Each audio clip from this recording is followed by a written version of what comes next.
Hi, welcome to Matt Holman Golf. Thought I'd just talk about a couple of different short game shots. So on the left hand side we've got Trevor Immelman sort of playing a 5-wood or 3-wood sort of chip and run, and then we've got Tiger on the right hand side playing a 8-iron or 7-iron chip and run. So the technique really on the whole is very similar. I think the main difference with the 5-wood or the 3-wood is that there's lower loft, but there's a lot more bounce on the sole there, so it makes it very difficult for that club to dig in. You can see Justin Rose, used it very successfully to win his US Open. So really the technique are quite similar here. So again, you're going to see with Trevor, it's sort of just back of his ankles. He's got a slight amount of shaft lean, as in really what you're going to see of all the great chippers. Head moves slightly forward.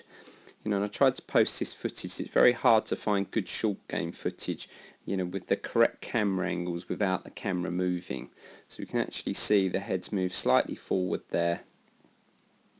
Again, as I talk really in all the short game, you're going to see the club shaft creates a straight line a couple of centimeters past the ball, and then everything keeps turning and moving through. But you can see really in terms of the loft there, even that's a 5-wood, you can see that's just projected enough into the air that if there was a fringe, it could just loft onto that and then release down the green.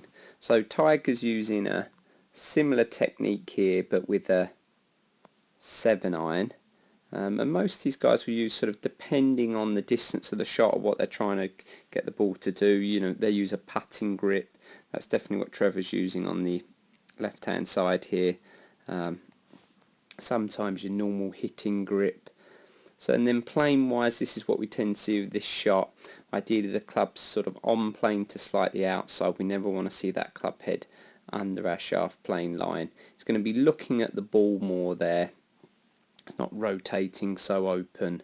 That's just going to help it roll. But one thing that it will do is make the club dig a little bit more. So you're going to see how the club head will just sort of stick in the ground a little bit more than with some other shots, and then it just releases through, staying very close to our shaft plane line.